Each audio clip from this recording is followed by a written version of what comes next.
အခုဆက်လက်ပြီး real SCR တစ်လုံးရဲ့ manufacturer data sheet ကိုဆက်လေ့လာပါမယ်အဲ့တော့ဒါ 2N6394 series ပေါ့နော် 2N6394 series ဆိုတော့သူက 2N6394 6395 6397 6399 ဒီလိုရှိတယ်ပေါ့အဲ့တော့အခုဒီမှာပါတဲ့ဒီ VDRM ပေါ့ VDRM ဆိုတာက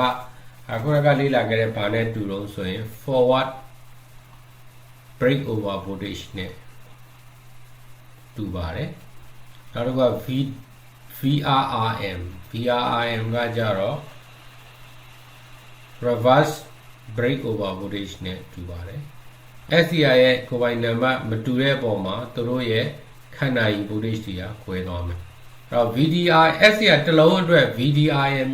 ကော VRRM ကောတန်ဖိုးတစ်ခုတည်းပဲပေါ့နော်ဟိုအားဖြင့်သုံးထားတဲ့ SCR 2N6394 ကိုသုံးထားတယ်ဆိုလို့ရှိရင်သူ့ရဲ့ forward voltage ခန္ဓာကြီး maximum က50volt ရှိတယ်ဒါဆို reverse voltage ခန္ဓာကြီးရော reverse voltage ခန္ဓာကြီးကလည်း50volt ပဲအဲ့တော့ကိုယ့်ရဲ့ application ပေါ်မူတည်ပြီးတော့ SCR ကိုရွေးချယ်ဖို့လိုပဲပေါ့အဲ့တော့ SCR ကိုကျွန်တော်တို့က AC မှာသုံးမယ် AC ဥမာ220မှာသုံးမယ် AC 220မှာသုံးမယ်ဆိုလို့ရှိရင်ဒါအဆင်မပြေဘူး 2N6394 သုံးလို့မရဘူး 2N6395 သုံးလို့မရဘူးဘာကြောင့်လို့ဆိုတော့ AC ကကြတော့ဒီဒါ IMS value က220ဖြစ်ပေမဲ့ဒီ P value ကကြတော့ဒါ300ကျော်လောက်သွားတာဟုတ်ဆိုတဲ့ခါကျတော့ SCR ရဲ့ forward ခန္ဓာကြီး reverse ခန္ဓာကြီးတွေကဒီဘုတ်300ကျော်နေမှဖြစ်အဲ့တော့ဒါဆိုရင် okay တယ် 2N6397 သုံးလို့ရတယ် 2N6399 ဒါ AC 220မှာသုံးလို့ရတယ်ဒါဆိုရင်ဒီဘုတ်အသေးစားလေးတွေကဘာမှသုံးလို့ရတယ်ဆိုရင် DC application တွေမှာသုံးလို့ရတယ်နောက်တစ်ခါ on state RMS current နော် on state RMS current ဆိုတာခုနကပြောခဲ့တဲ့ဘာနဲ့သွားတူလို့ဆိုရင် IF forward current average forward current maximum နဲ့သွားတူတယ်နော်အဲ့တော့ပုံမှန်အဖြစ်ဒီနံပါတ်တွေအကုန်လုံးက12 ampere အထိအသုံးပြုလို့ရတယ်အဲ့တော့12 ampere ဆိုတာတော်တော်ကြီးတဲ့ current ကိုသူက switch လုပ်နိုင်တယ်လို့နားလည်နိုင်ပါတယ်နောက်တစ်ခုက peak non repetitive surge current ပေါ့နော်အဲ့တော့ဒီအပေါ်က12 ampere ဆိုတာဒါ IMS current ဒီနေရာမှာ continuous current လို့နားလဲနိုင်တယ်ဒီဟာကကြတော့ဒီ100 ampere ကြီးကိုကြည့်ပြီးတော့ဒီ SCR တွေက current အကြီး100 ampere လောက်ခံနိုင်တယ်လို့နားလဲမှုတွားပြီးတော့နားလဲမှုလွဲလို့မဖြစ်ဘူးပေါ့နော်ဒါကဘာကိုပြောတာလဲဆိုရင် surge current ကိုပြောတာဖြစ်ပါတယ်အဲ့တော့ surge current ဆိုတာဒီရုပ်တဲ့ဒီ noise တစ်ခုခုကြောင့်ပေါ့နော်တစ်ခုခုကြောင့်ဒီလိုမျိုးထောင်တက်သွားတဲ့ current ကိုပြောတာရုပ်ရှိမြင့်တက်သွားတဲ့ current ကိုဆိုလိုတာဖြစ်ပါတယ်ရုပ်ရှိမြင့်တက်သွားတဲ့ current ရုပ်ရှိဆောက်တက်သွားတဲ့ current ပေါ့နော်အဲ့လို current ကအချိန်အကြာကြီးလာဖို့မရှိဘူးခဏပဲအချိန်ပိုင်းပဲနနိုစက္ကန့်မိုက်ခရိုစက္ကန့်ပေါ့နော်အလုံးစုံအဲ့လောက်အတိုင်းတာအဲ့လိုမျိုးရုပ်ရှိမြင့်တက်သွားတဲ့ current အနေနဲ့ဆိုရင်တော့100 ampere လောက်ထိအောင်ဒီ series တွေကခံနိုင်ရရှိတယ်အဲ့တော့ continuous current ဆိုရင်တော့ IMS values တွေနဲ့12 ampere အထိပဲခံနိုင်ရရှိမယ်နောက်တစ်ခုကဒီ SCR ကိုဒီ protection ရွေချက်တဲ့သုံးတဲ့အခါမှာ fuse တွေနဲ့တွဲပြီးတော့သုံးလို့ရှိတယ်အဲ့လိုမျိုး fuse တွေနဲ့တွဲသုံးတဲ့အခါမှာဒီ fuse တန်ဖိုးဘယ်လောက်သုံးရမလဲပေါ့နော်ဆိုတဲ့ဟာကိုတွက်ဖို့အတွက်လည်းဒါ fuse နဲ့ပတ်သက်တဲ့ data ကိုဖော်ပြထားတာဖြစ်တယ် I2T နောက်တစ်ခါ forward peak gate power အဲ့တော့ gate ကနေပြီးတော့ trigger ပေးမယ် gate ကနေ trigger ပေးရင် gate ကနေပြီးတော့ current စီးမယ်အဲ့လိုစီးတဲ့အခါမှာ gate မှာ power တချို့ consumption ဖြစ်မယ်အဲ့တော့ maximum power gate ကနေပြီးတော့ဘယ်လောက်ထိအောင်ကြာခွင့်ရှိတယ်လို့ဆိုရင်20 watt ပေါ့နော်20 watt ထိအောင်ကြာခွင့်ရှိတယ်အဲ့တော့ပြောမယ်ဆိုရင်ဒါ peak power ဖြစ်တယ်နော် peak power ဖြစ်တယ်continuous power မဟုတ်ဘူးနော် continuous power အနေနဲ့ဆိုရင်တော့ဒါ forward average gate power ကဘယ်လောက်လုံးဆိုရင် 0.5 ဒါတို့က gate current ပေါ့ gate current ကဘယ်လောက်လုံးဆိုရင်2 ampere အဲ့တော့အခုပေါ်ပြနေတဲ့ဒီတန်ဖိုးတွေဟာ electrical characteristic တွေဟာဘာတွေလဲဆိုရင် maximum rating တွေဖြစ်ပါတယ်နော် maximum rating တွေဖြစ်ပါတယ်ဒါလေးသတိထားဖို့လို့အဲ့တော့ maximum rating ဆိုတဲ့သဘောကသူ့ရဲ့အများဆုံးခန္ဓာကြီး limitation တွေကိုပေါ်ပြနေတာဖြစ်တယ်တကယ်သုံးတဲ့အခါမှာအဲ့ဒီအတိုင်းတွေပဲလိုက်ပြီးတော့သုံးရမယ်လို့ဆိုလိုတာမဟုတ်ဘူးအဲ့ဒီအတိုင်း current တွေ voltage တွေဖြစ်ပြနေမယ်လို့နားလည်ရမှာမဟုတ်ဘူးအဲ့ဒီလောက်ထိသူဟာခံနိုင်ပါတယ်လို့နားလည်ရမှာဖြစ်ပါတယ်အဲ့တော့တကယ်သုံးတဲ့voltage တွေ current တန်ဖိုးတွေကိုလည်း data sheet မှာဖ ဖော်ပြထားတတ်တယ်ပေါ့နော်နောက်ဒါကြတော့ဒီ temperature တန်ဖိုးတွေပေါ့နော် junction temperature -40 degree Celsius ကနေ +125 degree Celsius လောက်ထိရှိတယ် operating temperature range ကအဲ့တိုင်းပဲ storage temperature range ကလည်းအတူတူပဲပေါ့နော်နောက်ဆက်ပြီးတော့သူ့ရဲ့ data ရှိမှရေးကြည့်ရပါတယ်ရှိမလို့ဆိုရင် electrical characteristic ပေါ့နော် electrical characteristic မှာ off characteristic နဲ့ဖော်ပြတယ် on characteristic နဲ့လည်းဖော်ပြတာရှိတယ်နောက်တစ်ခုက dynamics ပေါ့အခုအပြောင်းပေါ့ rate ပေါ့အပြောင်းလဲတစ်ခုကိုကိုစားပြုတဲ့ dynamics characteristic တွေနဲ့ဖော်ပြတာရှိတယ်အဲ့တော့ off characteristic ဆိုတာဒီ SCR off နေတာပေါ့အဲ့တော့ off နေတယ်ဆိုလို့ရှိရင်ဒီ SCR ကိုဖြတ်ပြီးတော့သွားနေတဲ့ဒီ leakage current တွေရှိမယ်ပေါ့နော် forward blocking region မှာပဲဖြစ်ဖြစ် reverse blocking region မှာပဲဖြစ်ဖြစ် SCR off နေပြီဆိုတဲ့အချိန်မှာidea အဖြစ်ပြောမယ်ဆိုရင်တော့ဒါ switch ကဒါ open switch ကြီးပေါ့ open switch ဆိုလို့ဆိုရင်တော့ဒါ infinite on ပေါ့ဒါ ID ပြောတာသို့တော်လည်းဒီမှာ very high resistance တစ်ခုရှိ SCR off နေတဲ့အချိန်မှာ very high resistance တစ်ခုရှိ very high resistance တစ်ခုရှိတဲ့အတွက်ကြောင့်နော် very high resistance တစ်ခုရှိတဲ့အတွက်ကြောင့်သူ့ကိုဖြတ်ပြီးတော့ very low ဒီ leakage current လို့လည်းခေါ်တာပေါ့နော် very low leakage current တစ်ခုကလည်းစီးနေဖို့ရှိတယ်အဲ့တော့အဲ့ leakage current ကိုဒီမှာဖော်ပြထားတာဖြစ်တယ် IDRM ဆိုတော့ဒါက forward blocking region မှာ SCR ရှိနေတဲ့အချိန်မှာဖြစ်နိုင်တဲ့ leakage current နောက်တစ်ခုက IRRM ဆိုတာကြတော့ reverse blocking region မှာ SCR ရှိပြီးတော့ off နေတဲ့အချိန်မှာအဲ့ဒီ SCR မှာရှိနေနိုင်တဲ့ leakage current ပေါ့နော်အဲ့တော့ leakage current ကလည်းဘယ်သူ့ပေါ်မိကုန်မှုရှိလို့ဆိုရင် junction temperature ပေါ်မိကုန်မှုရှိအဲ့တော့ CV corrector မှန်ရတော့ temperature ပေါ်အကုန်မိကုန်တာကြီးပဲCV corrector တွေကဒီ temperature အနိမ့်ပိုင်းမှာဆိုလို့ဆိုရင်တော့သူကကောင်းကောင်းအလုပ်လုပ်နိုင်တယ် current ခန္ဓာကြီးကိုယ်ခန္ဓာကြီးကအပြည့်ရတယ်သို့တော့ temperature တွေမြင့်တက်လာပြီဆိုရင်တော့သူ့ရဲ့ခန္ဓာကြီးကရောကျလာဖို့ရှိတယ် leakage current တွေပါမြင့်တက်လာဖို့ရှိတယ်ဒီ25 degree C မှာဆိုရင် SCR off နေတဲ့အချိန်မှာဒီလောက်ကားရမယ်စီးတယ်10 microampere ဆိုတာလစ်လူရှိလို့ရတဲ့တန်ဖိုးပေါ့နော်နောက် on characteristic ပေါ့နော်အဲ့ on characteristic ကကြတော့ဒီ peak forward on state voltage ပေါ့ဒါကဒီအလွယ်ပြောရင် SCR တစ်လုံး on သွားပြီဆိုလို့ရှိရင်ဒါဘာနဲ့သွားတူလို့ဆိုရင် close switch ကဲ့သို့အလုံးလုံးနိုင်တယ်အဲ့တော့ close switch ဆိုတာက ID ပြောရင်တော့ဒါ0 ohm နော် ID ပြောရင်0 ohm သို့တော့ ID မဟုတ်ဘူးသူ့မှာ resistance သေးသေးရှိတယ်SCR off နေတဲ့အချိန်မှာ very high resistance ရှိတယ်လို့ပဲ SCR on နေတဲ့အချိန်မှာ very low resistance တစ်ခုရှိအဲ့တော့ very low resistance တစ်ခုရှိတဲ့အတွက်ကြောင့်အဲ့ဒီ SCR မှာvolt drop တစ်ခုခုကတော့ရှိမှာပဲ very low voltage တစ်ခုခုတော့ရှိမှာပဲအဲ့တော့အဲ့ဒီ volt ကိုပေါ်ပြတာဖြစ်တယ်အဲ့တော့ on နေတဲ့အခါမှာသူက specific condition တွေလည်းရှိတယ်ပေါ့နော်အဲ့တော့ terminal ကိုဖြတ်နေတဲ့ current 24 ampere ဖြစ်ခဲ့မယ်ဆိုရင်အဲ့ဒီ SCR ရဲ့ anode မှာရှိတဲ့ volt ဟာtypical ကကြတော့ 1.7 maximum ဘယ်လောက်ထိရှိနိုင်လို့ဆိုရင် 2.2 volt ထိရှိနိုင်တယ်နောက်တစ်ခုက gate trigger current gate trigger current ကကြတော့ဒီ SCR on မှုအတွက်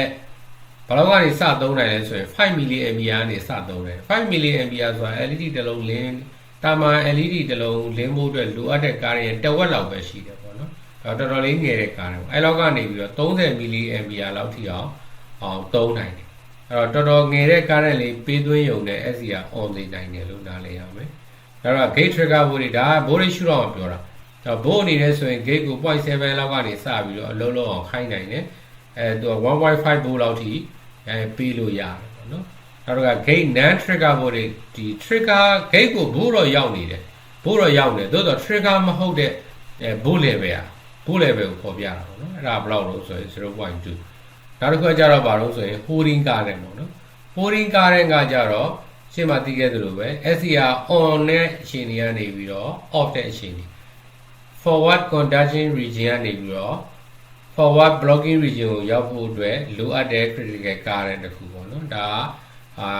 typical အားဖြင့်ဆိုရင် typical ဆိုတာ general ပေါ့ typical အားဖြင့်ဆိုရင်6 mA ထက်ငယ်အောင်ဖန်တီးနိုင် SCR off မယ်အများဆုံးကတော့ဘယ်လောက်ထိဖြစ်နိုင်လို့ဆိုရင်50 milliampere ထိဖြစ်နိုင်တယ်ပေါ့နော်အဲ့တော့ specific condition တွေတော့သူကဒီမှာပေးထားတယ် SCR ရဲ့ supply က SCR ကိုရောက်နေတဲ့ supply က12 volt ပေးထားပြီးတော့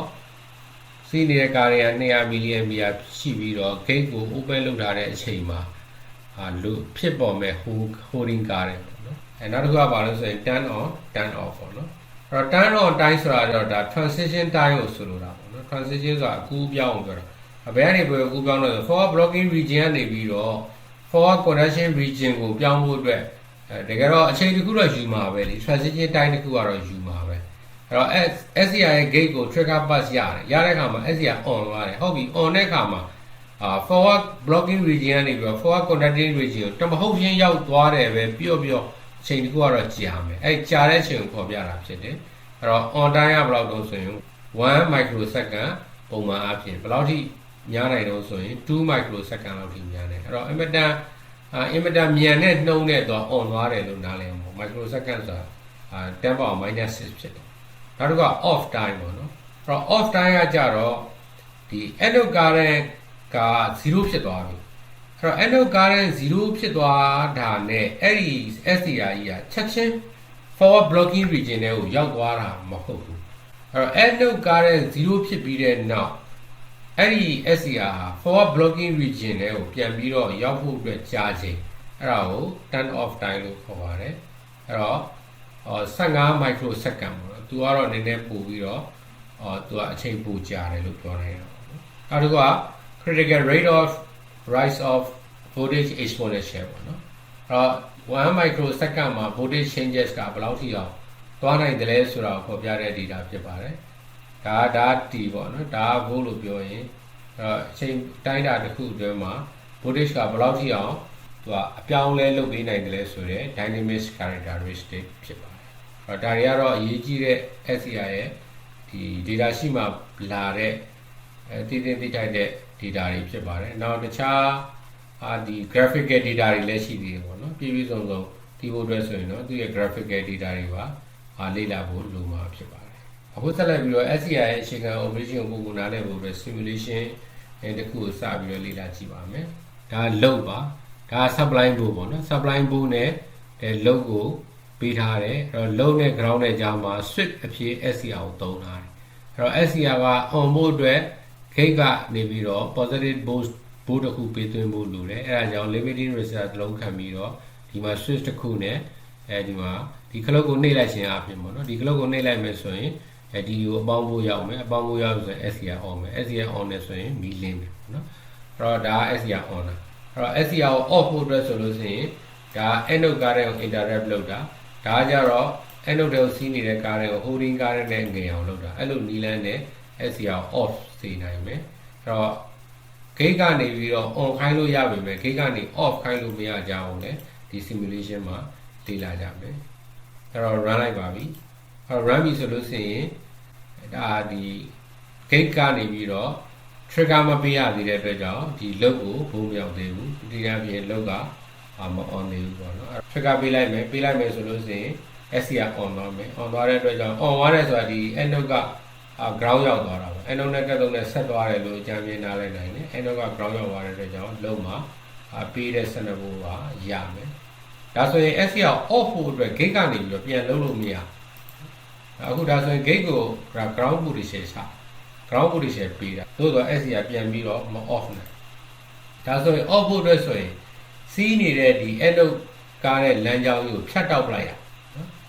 ဖြတ်ခနဲ့တစ်ချက်လောက်ဖြတ်တောက်ရင်ရတယ်နော်ဖြတ်တောက်လိုက်တာနဲ့ဒီ SCR က off သွားတယ်ဖြတ်တောက်လိုက်တဲ့အခိုက်အတန့်မှာ anode ကားတဲ့0ဖြစ်သွားတာလीအဲ့တော့ anode ကားတဲ့0ဆိုတော့ holding ကားတဲ့နဲ့ငယ်တာဖြစ်တဲ့အတွက်ကြောင့် SCR ကတော့ off သွားပြီပြန်အောင်ဖို့အတွက်ဆိုရင်နောက်တစ်ချိန် gate ကနေ trigger ပေးရမယ် trigger ပေးရင်ပြန် on မယ်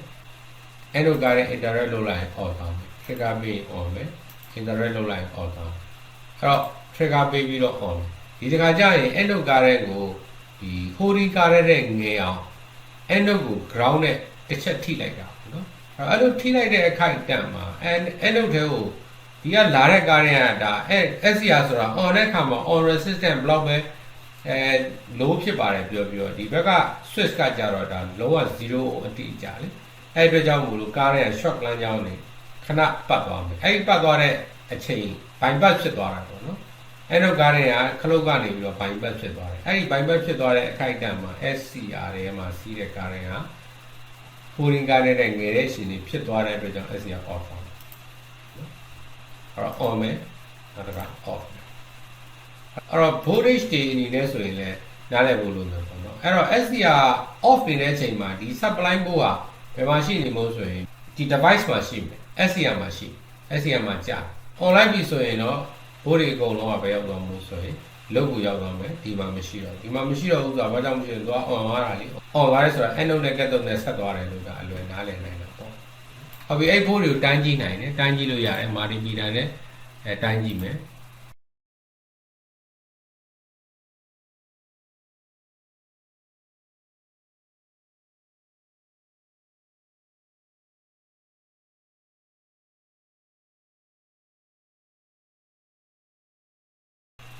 run ပြီ